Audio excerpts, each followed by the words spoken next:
Assalamualaikum warahmatullahi wabarakatuh.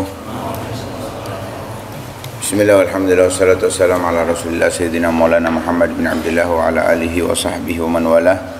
Wa la hawla wa la quwata illa billah, subhanallah, alhamdulillah, wa la ilaha illallah, Allahu akbar, wa la hawla wa la quwata illa billahil azim.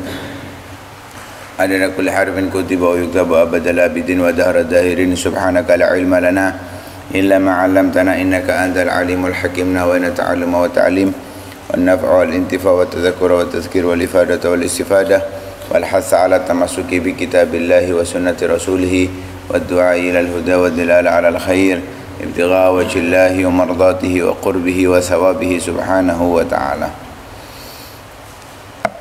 Masih mengenai Sayyidina Ja'far bin Abi Thalib. Min manaqibihi wa fadailihi, di antara manaqib dan kemuliaan beliau. Tentunya banyak. Ini diantaranya yang disebutkan. Yang pertama, annahu radhiyallahu anhu kana yushbihun nabiyya sallallahu alaihi wasallam khalqan wa khuluqa. Beliau orang yang memiliki kemiripan dengan Nabi sallallahu alaihi wasallam baik secara fisik maupun secara akhlak.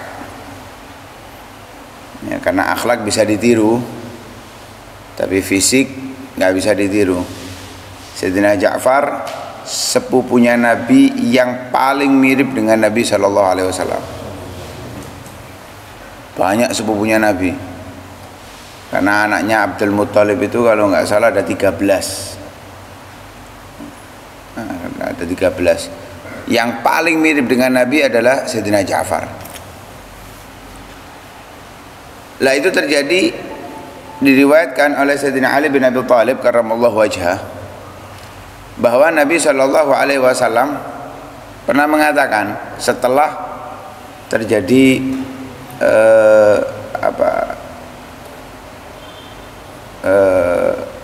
perselisihan, bukan permusuhan ya. Jadi putrinya Hamzah, putrinya Sayyidina Hamzah itu masih kecil, berada di tengah laki-laki. Sayyidina Hamzah sudah meninggal. Nah, siapa yang ngasuh? Akhirnya Sayyidina Ali melihat, karena sepupunya diambil oleh Sayyidina Ali, diberikan kepada Sayyidah Fatimah, diasuhkan kepada Sayyidah Fatimah, dengan mengatakan ini adalah putri pamanku. Kemudian Sayyidina Ja'far menjawab, enggak, aku yang lebih berhak. Aku yang lebih berhak dari anak itu. Karena apa? Selain dia putri pamanku, ibunya dia adalah saudarinya istriku. Katanya Nabi itu, al-khalatu bimanzilatil saudarinya ibu itu kedudukannya ketika ibu sudah tidak ada seperti ibu. Bibi itu seperti ibu. Jadi saudarinya ibu ketika tidak adanya ibu itu kedudukannya seperti ibu. Karena itu aku lebih berhak, katanya Sayyidina Ja'far, aku lebih berhak sebab ibunya perempuan itu, anaknya Sayyidina Hamzah, istrinya Sayyidina Hamzah, itu saudarinya Asma binti Umais. Saat itu Asma binti Umais masih menjadi istrinya Sayyidina Ja'far. Karena Asma binti Umais ini pernah menikah juga dengan Sayyidina Abu Bakar As-Siddiq. Juga pernah menikah dengan Sayyidina Ja'far. Juga menikah dengan Sayyidina Ali bin Abi Thalib. Setelah meninggalnya Sayyidina Ja'far, menikah dengan Sayyidina Ali bin Abi Thalib. Nah ini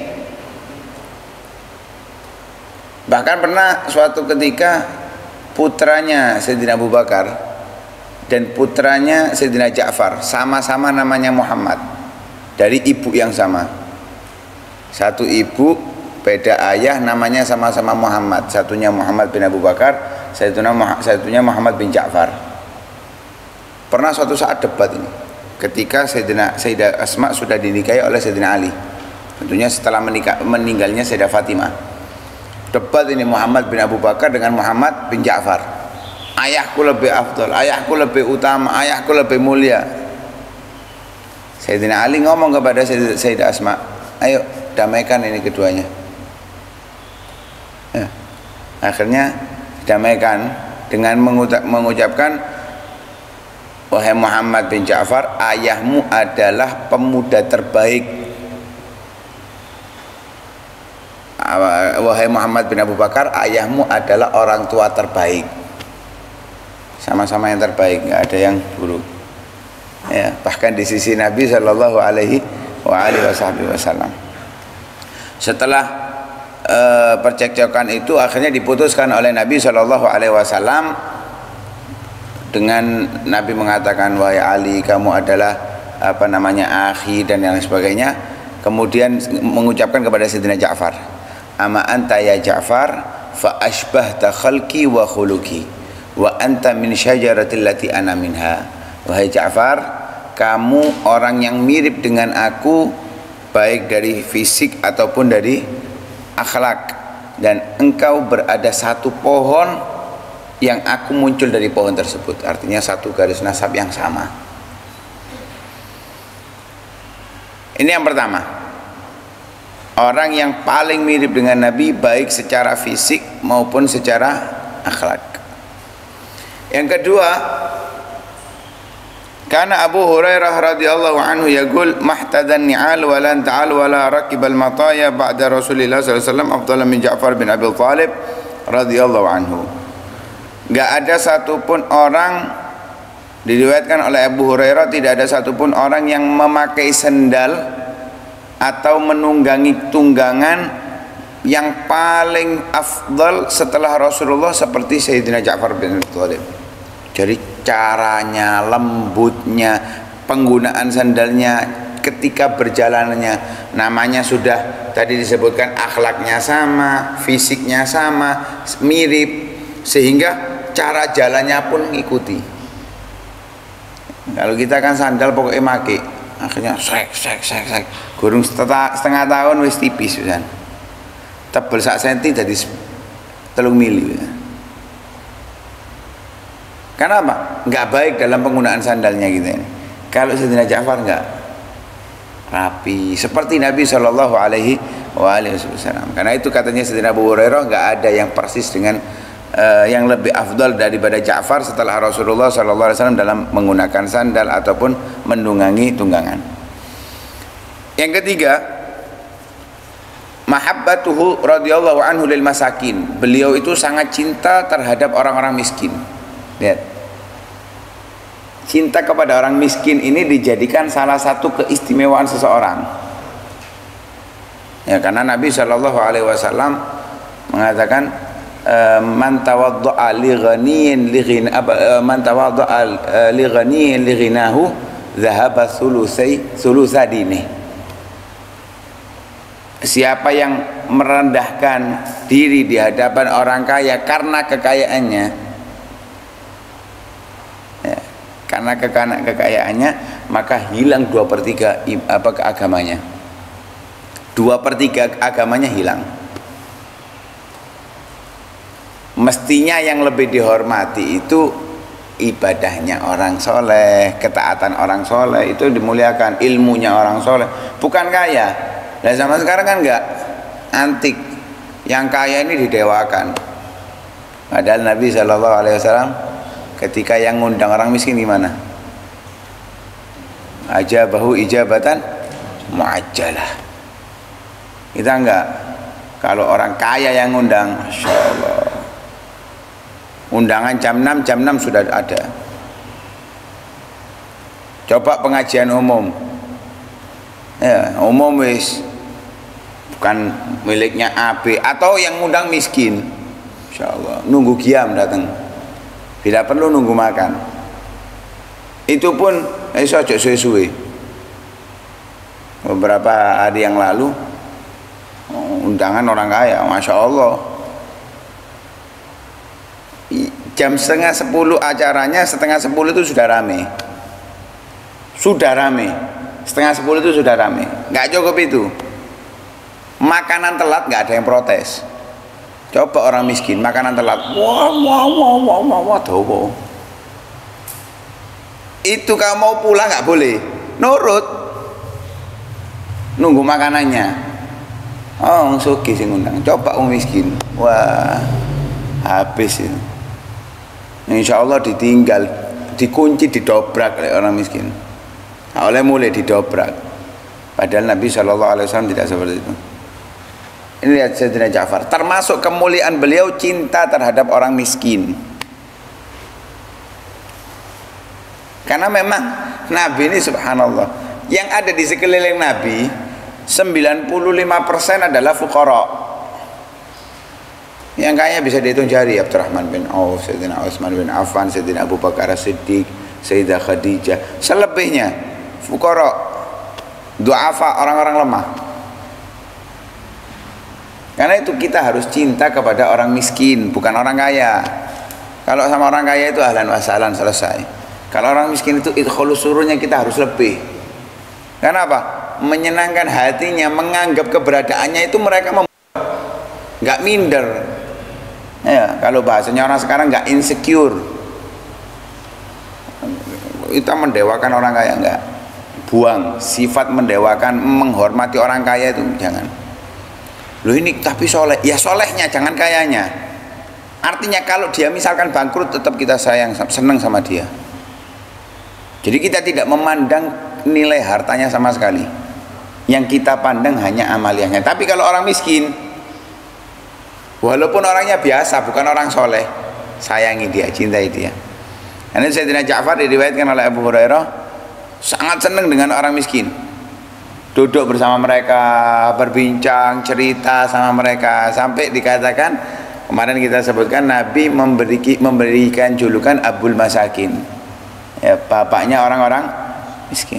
Karena itu disebutkan di riwayat Bukhari, karena Ja'far khairun nas lil masakin. Ya, Ja'far itu, Sayyidina Ja'far itu sebaik-baik orang terhadap orang miskin. Ya, paling baiknya orang kepada orang miskin. Nah, karena itu pernah Sayyidina Abu Hurairah itu kelaparan, lapar banget.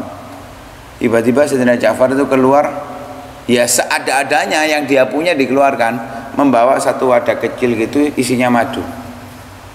Ya dijak makan bareng Sayyidina Abu Hurairah. Kalau kita nggak mau makan sama, paling ngeinge itu mari meninggal. Ini tidak dijak makan bareng oleh Sayyidina Ja'far bin Abi Thalib radhiyallahu taala anhu. Yang keempat, annahu radhiyallahu anhu min rufaqa'in Nabi sallallahu alaihi wasallam an-nujaba. Beliau menjadi kawan-kawan Nabi, orang-orang yang selalu mendampingi Nabi sallallahu alaihi wasallam yang memiliki kecerdasan lebih. Orang-orang yang memiliki kecerdasan lebih. Yang diriwayatkan oleh Sayyidina Ali karramallahu wajhah bahwa Rasulullah sallallahu alaihi wasallam bersabda, "Lam yakun nabiyyun qad illa wa qad u'tiya sab'atu rufaqa nujaba wuzara." Tidak ada satupun nabi kecuali diberikan oleh Allah 7 orang yang selalu mendampingi, dan orang ini orang-orang yang cerdas serta yang bisa membantu. Tapi katanya Nabi, wa inni u'tiya 14. Tapi aku diberi oleh Allah ada 14. Nah, 14 orang ini yang disebutkan dalam kitab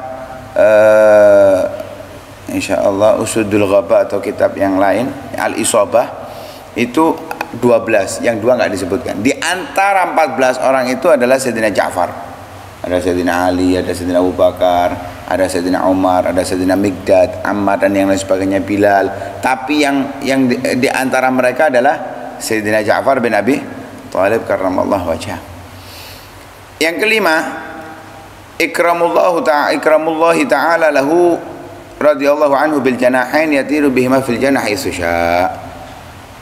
Memang beliau enggak termasuk 10 orang yang dikabarkan dalam satu hadis akan menghuni surga, tapi beliau termasuk orang yang dijanjikan masuk surga oleh Nabi sallallahu alaihi wasallam, dimuliakan akan mendapatkan 2 sayap kelak di hari kiamat yang bisa digunakan untuk terbang kemanapun ia senangi. Ya, diberikan oleh Allah 2 sayap. Nah itu kan ketika beliau mendapatkan musibah, saat perang Mu'tah. Perang Mu'tah itu terjadi di Yordania, Syam. Terpotong kedua tangannya, kemudian terbunuh. Sehingga Rasulullah Shallallahu Alaihi Wasallam mengatakan, Inna Allah Azza wa Jal abdalahu biyadaihi janahain yatiru bihima fil jannah haitsu yasha. Allah Subhanahu wa Ta'ala mengganti kedua tangannya dengan dua sayap yang digunakan untuk terbang kemanapun ia kehendaki. Karena itu dijuluki Dzul Janahain atau dijuluki dengan At-Tayyar. Tayyar, orang yang bisa terbang.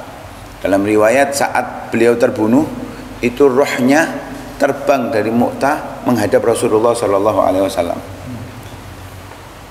Ya, terbang rohnya dengan ada sayap di kedua sisinya menghadap Rasulullah Sallallahu Alaihi Wasallam. Saat itu perang Mu'tah satu-satunya perang yang dinamakan dengan ghazwah, padahal Nabi nggak hadir. Satu-satunya perang yang dinamakan dengan ghazwah, padahal Nabi tidak ikut andil. Biasanya kalau nggak ikut andil Nabi itu namanya saraya. Nah, kalau ghazwah itu Nabi hadir. Tapi ini Mu'tah satu-satunya perang yang dinamakan dengan ghazwah yang tidak dihadiri oleh Nabi Shallallahu Alaihi Wasallam. Nabi memerintahkan Zaid bin Harithah untuk menjadi pemimpin, membawa ar-rayah, panjinya. Terbunuh, diambil oleh Sayyidina Ja'far. Tangannya terpotong, pegang kiri, terpotong kiri, dipegang dengan kedua sisa tangannya. Sampai terbunuh, diambil oleh Abdullah bin Rawahah. Abdullah bin Rawahah terbunuh, diambil oleh Khalid bin Walid dan dimenangkan oleh Allah Subhanahu wa Ta'ala saat dipegang ar-rayah tersebut oleh Khalid bin Walid. Marwiyatu wa man talaka anhu, beliau hanya sedikit mengambil riwayat dari Nabi karena banyak berpisah. Hidup hanya bersama Nabi mulai dari zaman awal kenabian sampai tahun ke-5 atau tahun ke-6 untuk hijrah ke Habasyah. Tinggal di Habasyah sampai Nabi hijrah ke Madinah masih di Habasyah. Setelah itu baru ke Madinah tahun ke-7. Tahun ke-8 meninggal. Jadi hidup berdampingan dengan Nabi kurang lebih hanya 6 tahun. Selebihnya berpisah dari Nabi Shallallahu Alaihi Wasallam. Artinya dari zaman Islam, dari munculnya Islam, diutusnya Nabi sampai sampai beliau meninggal hanya kurang lebih 6 tahun bersama Nabi Shallallahu Alaihi Wasallam. Beliau diambil riwayat oleh Sayyidina Abdullah bin Mas'ud, Sayyidina Amr bin As dan Ummu Salamah serta putranya yang bernama Abdullah bin Ja'far. Beliau meninggal dalam keadaan syahid di perang Mu'tah pada bulan Jumadil Ula, tahun ke-8 dari hijrahnya Nabi SAW, dan terbunuh dalam keadaan menghadap musuh, bukan berbalik. Jadi terpotong tangan, kedua tangannya terpotong, itu tetap bukan berpaling, tetap menghadap. Sehingga disebutkan di situ ketika terbunuh Sayyidina Ja'far, ada tombak, ada anak panah yang menancap di tubuhnya berjumlah 70 lebih, menunjukkan keberaniannya, kegigihannya, tidak ada rasa takut untuk meninggal di jalan Allah Subhanahu wa Ta'ala. Dan itu semuanya berada 90 lebih, bukan 70. Bid'an wa tis'in, ada 90 lebih, dan itu semuanya ada di depan, nggak ada satupun yang ada di belakang. Kalau ada yang di belakang itu berarti tanda ada lari atau menghindar. Ini enggak sama sekali, semuanya ada di depan. Dan saat itu usianya ada yang riwayat 39, 40, 41 tahun, kisaran itu. Nah, karena Sayyidina Ali saat Rasulullah wafat itu 33, berarti saat Sayyidina Ja'far meninggal 30 tahun. Selisihnya dengan Sayyidina Ja'far adalah 10 tahun. Jadi meninggalnya kisaran 40 tahun. 39, 40, 41, antara kisaran itu saat beliau meninggal. Nah, mudah-mudahan Allah Subhanahu wa Ta'ala memberikan kita rasa cinta kepada masakin seperti Sayyidina Ja'far, cinta kepada mereka, sehingga kelak di hari kiamat kita dikumpulkan bersama orang-orang miskin bersama baginda Nabi sallallahu alaihi wasallam. Amin ya rabbal alamin. Sallallahu alaihi wasallam Muhammadin wa sallam. Alhamdulillah rabbil alamin. Fatihah.